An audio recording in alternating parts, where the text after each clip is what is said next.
नमस्कार दोस्तों, स्वागत है आपका एक बार फिर से आपके अपने YouTube चैनल कंपटीशन प्रिपरेशन पे। दोस्तों इस वीडियो में हम बात करने वाले हैं एसएससी CHSL 2020 के लिए एक्सपेक्टेड मैथ्स के सेट 22 की। ऑलरेडी हमने 21 सेट कर लिए हैं जो कि बहुत अच्छे सेट हैं। कुछ उसमें एग्जाम लेवल के हैं और जो रिमेनिंग है यानी कि 5 से 7 क्वेश्चन 5 से 7 जो सेट हैं वो आपके एकदम एग्जाम लेवल के मिले हैं। जो आपको बहुत ईजी लगे हैं वो सारे एग्जाम लेवल के हैं, क्योंकि आपने इतना कुछ कर लिया है, आपको सारे सेट आसान लगेंगे। जब आप दोबारा करेंगे इन्हीं 25 सेटों को, 25 हमें टोटल करने, तो आपको लगेगा सारे हलवा हैं। और जब एग्ज़ाम देने जाएंगे तो आपको 25 मिनट में सारे 25 के 25 प्रश्न करेंगे। अगर आपने कॉन्सेप्ट सारे 25 जो सेट हम करवाएंगे, हम करेंगे जो उसके अगर 25 के 25 क्वेश्चन के कॉन्सेप्ट क्लियर हो जा रहे हैं आपके, जैसे आज मैं 20 करवाऊंगा तो 20 के अगर कॉन्सेप्ट क्लियर हो जा रहे हैं, हालांकि अभी हो गए होंगे 20 से ऊपर सेट हो गया तो कॉन्सेप्ट सारे क्लियर हो गए होंगे, तो आप 25 में 25 क्वेश्चन करके आएंगे सारे मैथ्स के, और 25 मिनट से ज़्यादा भी नहीं लगेंगे। ठीक है, तो आपको यहाँ पे अगर आप स्पीड अच्छी करोगे तो ये 15 मिनट में भी हो सकते हैं, 12 मिनट में भी हो सकते हैं, और अगर आपकी एकदम स्लो स्पीड है तो भी 25 मिनट में आप आराम से कर लोगे। बाकी 35 मिनट में मान लेना 25 मिनट रीजनिंग और 5 मिनट में अंग्रेजी, 5 से 7 मिनट में, और 2 से 3 मिनट में जीएस। तो ऐसे आप करके 100 के 100 क्वेश्चन कर सकते हो। ठीक है, चलिए स्टार्ट करते हैं। पहले क्वेश्चन पे आते हैं। आपको डिमोरल नहीं होना है, डिमोटिवेट नहीं होना, मोटिवेट सेल्फ मोटिवेटेड रहना है। और अगर आपको कभी लगे कि डिमोरल हो रहे हो तो आ जाना, लाइव बात कर लेंगे। ठीक है, तो चलो आते हैं पहले क्वेश्चन पे, और उससे पहले वीडियो लाइक कर देना, और अगर चैनल पे नए हो तो चैनल को सब्सक्राइब कर लेना। पहला क्वेश्चन आज आपको दिख रहा होगा टाइम स्पीड एंड डिस्टेंस से, मैं हिंदी में ट्रांसलेट कर दूंगा, थोड़ा सा कोऑपरेटिव रहना पड़ेगा आपको। और एक चीज़ और मैं बता रहा हूँ कि पीडीएफ अगर आपको चाहिए होगा तो पीडीएफ देखो, 2500 सेट के पीडीएफ मैंने ऑलरेडी टेलीग्राम पे अपलोड कर दिया। मतलब जो सेट आता है उससे पहले उसका पीडीएफ डाल देता हूँ ताकि आप लोग प्रैक्टिस कर पाएँ। व्यूज़ से मुझे व्यूज़ काउंट नहीं चाहिए, आप लोग पहले प्रैक्टिस करें। जो क्वेश्चन आपका फंस रहा है या जिस क्वेश्चन में आपको लग रहा है कि कोई स्मार्ट अप्रोच मेरी है वही फॉलो करें। ठीक है, तो आप पहले सॉल्व कर लिया करें, फिर वीडियो देखें, ज़्यादा फ़ायदा होगा। मेरा कहने का फ़र्ज़ है, मैं कह रहा हूँ आप लोग फॉलो करें, बेटर होगा। अगर नहीं फॉलो करेंगे तो भी कोई दिक्कत नहीं, आपका नुकसान है। कहा ये man can cover a certain distance in 3 hours 36 minutes if he walks at the rate of 5 km/h. If he covers the same distance on cycle at the rate of 24 km/h, then the time taken by him in minutes is. कहा एक आदमी 3 घंटे 36 minute में कोई दूरी तय करता है जब वो 5 किलोमीटर प्रति घंटे की स्पीड से तय करता है। यानी कि आपको स्पीड दी गई 5 किलोमीटर प्रति घंटे और आपको टाइम दिया गया 3 घंटे 36 मिनट, यानी 3 सही 3/5 घंटे का। अब आपको पता है डिस्टेंस क्या होती है? डिस्टेंस होती है स्पीड इंटू टाइम। डिस्टेंस क्या होती है? स्पीड इंटू टाइम, यानी कि 5 गुणे आपका टाइम कितना दिया गया? 3 सही 3/5। 1 मिनट में 5 सही से लिख दे रहा हूँ। 5 गुणे 3 सही 3/5, यानी कि 5 या 15 3 18/5, यानी 5 कट गया, यानी डिस्टेंस आ गई 18 किलोमीटर। 18 किलोमीटर यानी आपकी डिस्टेंस है 18 किलोमीटर। और कहा गया कि अब आपको न्यू स्पीड दी गई 24 किलोमीटर प्रति घंटे।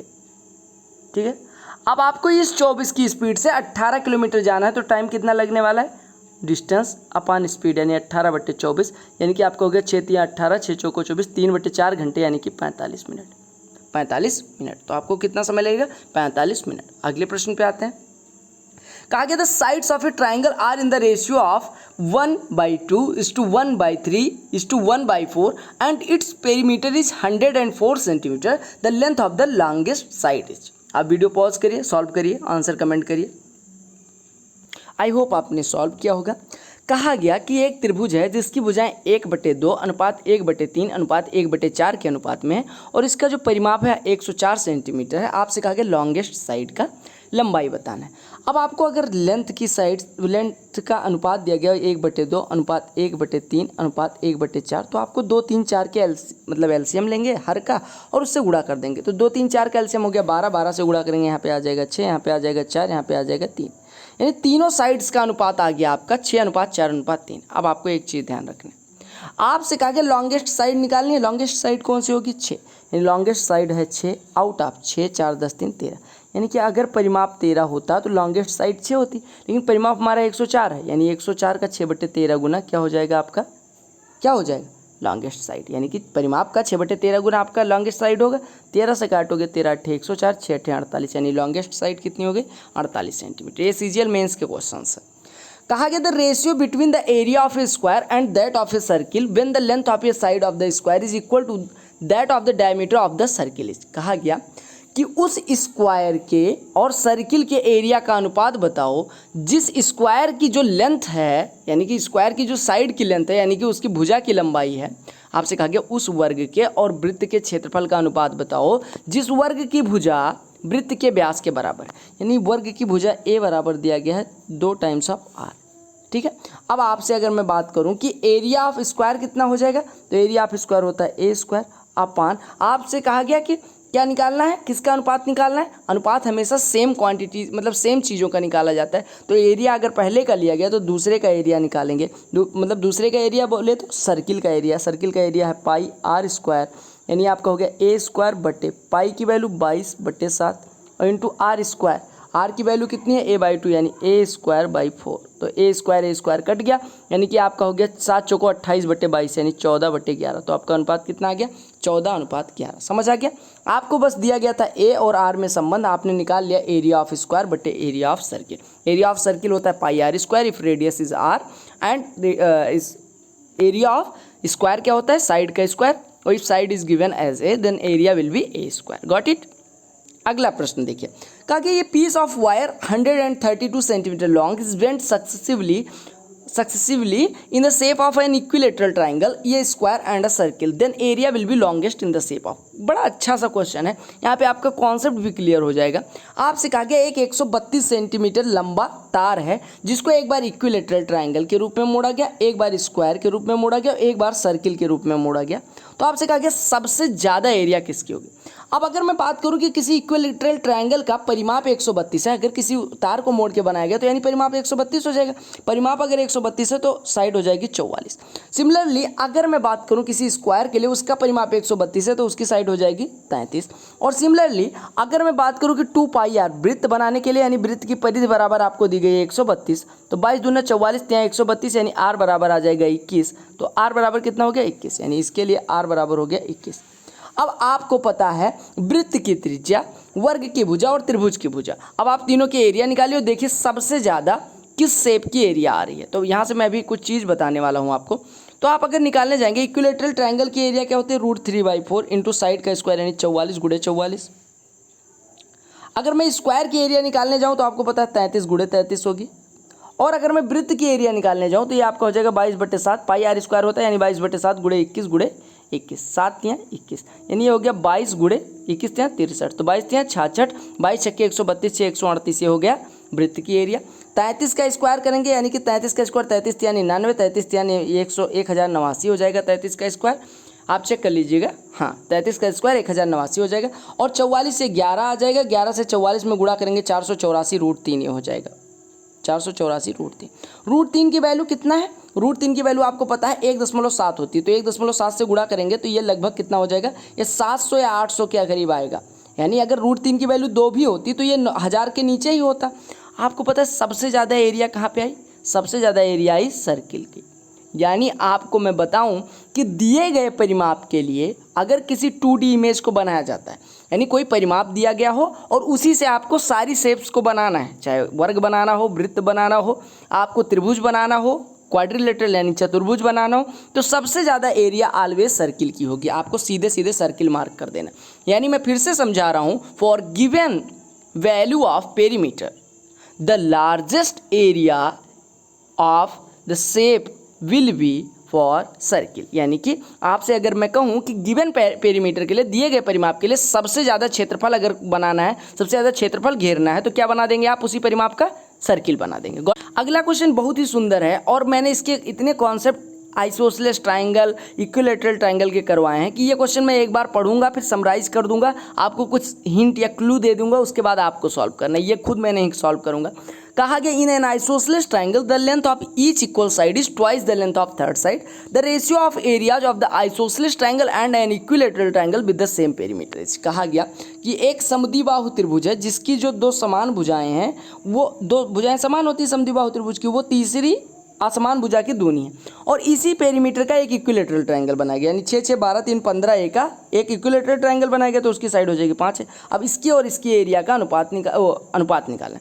अब आपको पता है मैं फार्मूला भी लिख दे रहा हूँ कि आइसोसेलेस ट्रायंगल के लिए एरिया होती है b/4 √4a² - b², जहाँ पे a होती है असमान साइड की लंबाई और b होती है मतलब ए होती है समान साइड की लंबाई और बी होती है असमान साइड की लंबाई। और अगर मैं बात करूँ इक्विलेटरल ट्रायंगल के लिए तो √3/4 इंटू साइड स्क्वायर होता है इसका एरिया। तो ये चीज़ें आपको ध्यान रखनी है। अच्छा, मैं आपको थोड़ी चीज़ें और बता दे रहा हूँ। जो आपको पीडीएफ मिलेगा उसके फूटर में यानी कि पेज के नीचे के साइड में आपको हमारे फेसबुक पेज की लिंक मिल जाएगी, वो लाइक कर दीजिएगा। और अगर आपका कोई पर्सनल डाउट है जो आप मुझे से पूछना चाहते हैं तो आप हमें इंस्टाग्राम पे मैसेज कर सकते हैं। इंस्टाग्राम की मैं आपको आईडी दे दे रहा हूँ, I_M_रोहित_त्रिपाठी। आपको बड़ी आईडी लगेगी, लेकिन IM वाला थोड़ा सा टाइटल मुझे यूनिक लगा तो मैंने यही टाइटल ले लिया। चलिए स्टार्ट करते हैं, 6 क्वेश्चन पे आते हैं।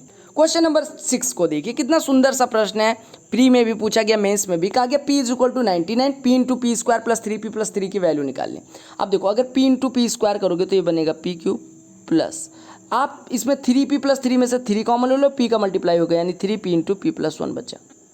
अब आप क्या काम करिए, देखो P³ + 3P × 1 कर लीजिए और P + 1 और इसमें एक जोड़ दीजिए, एक घटा दीजिए। अब आप एक चीज़ देखिए, एक को एक का क्यूब लिख सकते हैं, ब्रैकेट क्लोज।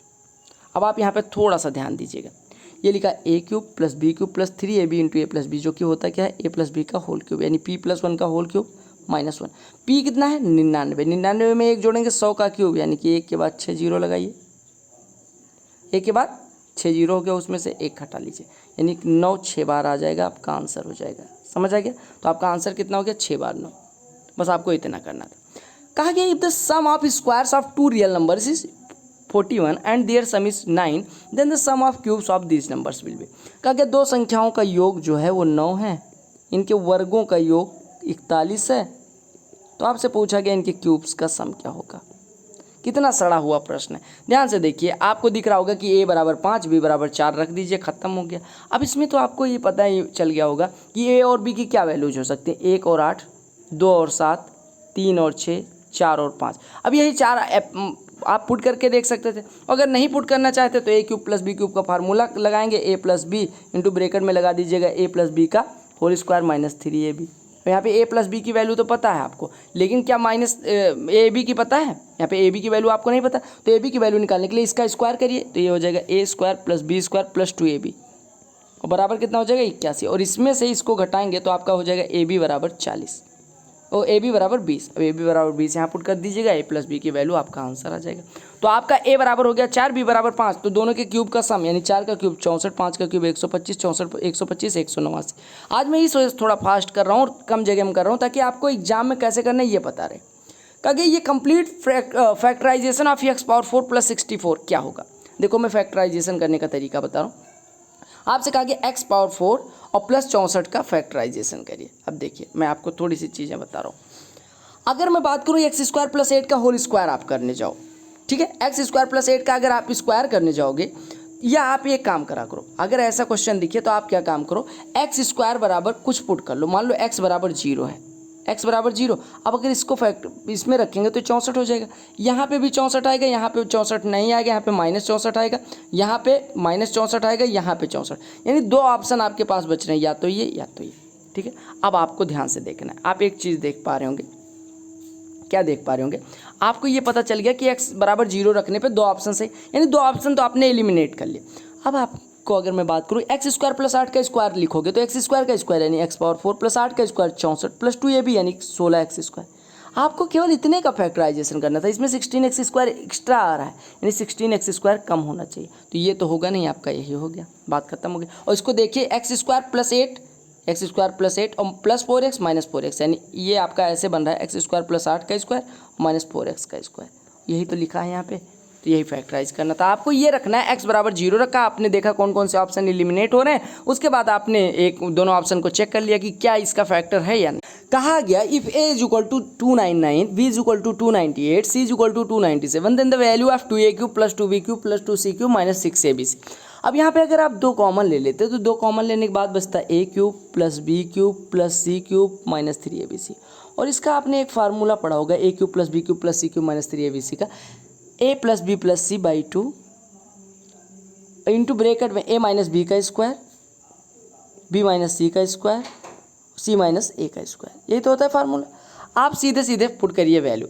अब देखिए यहाँ पे 2 ऑलरेडी था तो इतने की वैल्यू तो ये हो गया, और 2 ऑलरेडी गुणा करेंगे तो ये 2 कट जाएगा। अब a b c जोड़ेंगे 299 298 297 यानी कि 300 300 300 900 में से 3 2 5 1 6 कम यानी कि 900 में से अगर आपसे 6 कम करने को कहा जाए तो आप कहेंगे 894, और 894 इंटू ए माइनस बी का स्क्वायर यानी कि 299 माइनस 298 का स्क्वायर 1 प्लस बी माइनस सी का स्क्वायर यानी 298 माइनस 299 का स्क्वायर यानी कि ये हो गया 1, और प्लस सी माइनस ए यानी 97 माइनस 99 2 का स्क्वायर 4 हो जाएगा, यानी 4 2 6 6 टाइम्स आप इतना करोगे 894 गुणे 6 करोगे तो आप ऐसे भी गुणा कर सकते हो, या आप 900 माइनस 6 इसको लिखो और गुणे 6 कर दो, तो 6 9 5400 में से 36 घटेगा तो आपका 5364 हो जाएगा। अगले प्रश्न पे आते हैं। कहा गया इफ 2r is equal to H plus under root R square plus H square then the ratio of R is to H. H को इधर भेज दो तो ये आपको हो गया 2r minus h is equal to h under root में r square plus H square गुणा कर दो, यानी ये हो गया 4r स्क्वायर कर दो 4r square plus H square minus 2 into 2rh यानी कि 4rh, और ये बराबर हो गया R square plus H square, यही तो हो गया। स्क्वायर इधर का हट जाएगा, ओ क्यू स्क्वायर रूट हट जाएगा। अब आप 4r स्क्वायर में से आर स्क्वायर घटाएंगे यानी 3r square is equal to 4rh, R से इसकी पावर कट गई यानी r by H is equal to हो गया 4/3। कितना सिंपल सा क्वेश्चन था, 4/3 आपका आंसर हो गया। अगला क्वेश्चन देखिए, मैंने कहा था ज्योमेट्री के क्वेश्चन आज मैं ज़्यादा लूँगा, ज्योमेट्री आपको दिख रही होगी। कहा P Q is a tangent to the circle at T. P Q एक क्या है, स्पर्श रेखा। बहुत ज़्यादा समय नहीं लूँगा क्योंकि अब आपको पता होगा कि 25 सेट करने हैं, आप रिवाइज भी कर पाएँ उतना समय मैं आपको दे दूँगा। कहा पी क्यू एक टेंजेंट है सर्किल की टी पे, ठीक है। कहा T R is equal to T S where R and S are the points on the circle, यानी कि टी आर और टी एस ये दो, आर और एस दो बिंदु हैं, टी आर और टी एस क्या है, कॉर्ड्स हैं। कहा आर एस टी कितना है, आर एस टी ड्रा कर लीजिएगा, आर एस टी कितना है 65 अंश। तो आपसे पी टी एस की वैल्यू पूछी गई, ये आपका है पी, ये है आपका क्यू, तो पी टी एस की वैल्यू पूछी गई, ध्यान दीजिएगा। अगर मैं बात करूं सर ये भुजा बराबर है तो इसके सामने के कोण बराबर होंगे, यानी ये भी 65 हो गया, ये 65 ये 65, तो ये कितना हो गया मेरे भाई, अरे ये कितना हो गया 65 130, ये हो गया आपका 50, ये हो गया 50। और मैं आपको एक चीज़ और बता दूं कि किसी जीवा और स्पर्श रेखा के बीच जो कोण बनता है वही कोण वो जीवा वृत्त की परिधि पे किसी बिंदु पे बनाती है, यानी आर टी जीवा द्वारा एस पे बना कोण 65 अंश है, तो आर टी जीवा स्पर्श रेखा से कितने अंश का कोण बनाएगी 65 अंश का, यानी ये 65 है ये 50 है, तो टोटल आपसे कौन सा कोण पूछा गया पी टी एस, यानी पी टी एस ये वाला कोण पी टी एस, तो 65 और 50 115, समझ आ गया। अगले प्रश्न पे आते हैं। कहा A B C is a triangle, P Q is a line segment intersecting A P at P, A C at Q. बहुत आसान सा क्वेश्चन है। कहा गया ए बी सी एक ट्राइंगल है जिसमें पी और क्यू इस पे दो बिंदु है, पी और क्यू पे इंटरसेक्ट कर रहा है, ये है इस तरह से।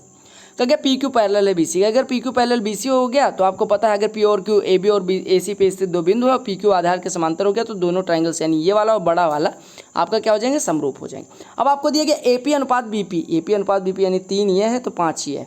कहा गया पी क्यू की लंबाई 18 तो बी सी की लंबाई क्या होगी। आपको पता है समरूप त्रिभुजों की अगर भुजाओं की लंबाइयों का अनुपात लें तो ऑलवेज इक्वल होता है। तो अगर मैं बात करूँ आधार का अनुपात यानी पी क्यू बट्टे बी सी, तो ये बराबर हो जाएगा इस साइड वाली यानी ए पी बट्टे ए बी, 3 5 8। पी क्यू की लंबाई कितनी है 18 बट्टे बी सी बराबर हो गया 3 बट्टे 8, 3 से काट दो 3 6 18 6 8 48, यानी बी सी की लंबाई कितनी हो गई 48, समझ आया। कहा गया if the compound difference of the compound interest and the simple interest on sum of money for 3 years is R S 186, find the sum of money if the rate of interest in both cases be 10%। आपको मैं सीधे formula बता दे रहा हूँ, arrow method से भी कर सकते हैं, अदरवाइज फार्मूला क्या होता है पी इंटू आर बाई 100 का whole cube plus 3p into R by 100 का होल स्क्वायर। ये क्या होता है सी आई 3 वर्ष के लिए और सी आई फॉर 3 years और एस आई फॉर 3 years, इनका डिफरेंस ये बराबर आपको दिया गया 186। पी आपको निकालना है, पी कॉमन ले लीजिए, आर बाई 100 यानी 10/100 का होल क्यूब यानी 1/1000 प्लस 3 इंटू 1/10 का स्क्वायर यानी 1/100। अब 1/100 को अगर 1000 में बनाना है तो ये 10/1000 हो जाएगा, ये बराबर हो गया 186, यानी ये हो गया पी इंटू 3 धाम में 30 और 1 31, 31/1000 बराबर हो गया 186, 31 से काटेंगे 6 6 गुणे 1000 यानी प्रिंसिपल की वैल्यू हो गई 6000। अगले प्रश्न में कहा गया the ratio of the amount of work done by x - 1 labours in x + 1 days and that done by x + 1 labours in x + 2 days be 5/6, 5:6 then the value of x। आपको पता है m1 d1 = m2 d2, तो आप कहेंगे m1 d1 x - 1 x + 1, ये पहले done काम है और दोबारा काम जो किया गया वो है x + 1 इंटू x + 2 और इसका अनुपात दिया गया है 5/6। आपको पता है वर्क डन बराबर होता है m इंटू डी यानी number of mens into number of days. अच्छा, अगर एक ही काम किए होते तो आपको पता है कि दोनों बराबर कर देते, लेकिन यहाँ पे वर्क डन का अनुपात दिया गया 5:6। अब आप क्या काम करिए, देखो यहाँ पे आप अगर करने जाएंगे सॉल्व तो आपको पता है x+1 x+1 कट गया, यानी x-1 x+2। आप क्या काम करिए, इसका अंतर लीजिए, तो इधर अंतर आ रहा है 3, इधर अंतर आ रहा है कितना, इधर अंतर आ रहा है। यह अंतर वाला मेथड ना ही जानो, वो बाद में मैं बता दूंगा, मेंस में कई बार बता चुका हूँ। क्रॉस मल्टीप्लाई कर दो तो हो गया 6x - 6 = 5x + 10, यानी x बराबर हो जाएगा 10 × 6 = 16। अंतर वाली मेथड भी बता दूंगा, नहीं तो मेरा मन नहीं मानेगा। देखो आप अंतर लो, x+2 और x-1 का अंतर लोगे तो 3 बचेगा, 6 में से 5 का अंतर लोगे 1 और 3 को अगर अनुपात बराबर करना है तो 3 से गुणा कर दो, 5 में 3 से गुणा करोगे 15, और यहाँ पे कुछ किसी से गुणा नहीं करना है, और जो इसका अंश है इसके अंश से बराबर कर दोगे, यानी x-1 बराबर 15 तो x बराबर 16 हो जाएगा, बात खत्म। कहा गया A and B can do a piece of work in 18 days. मैं लिख रहा हूँ सीधे सीधे लैंग्वेज, ये पढ़ूंगा भी नहीं। ए और बी 18 दिन में, बी और सी 24 दिन में। आपको भी ऐसे करना है, ठीक है। अगर प्रैक्टिस कर लोगे तो मुझसे तेज करोगे।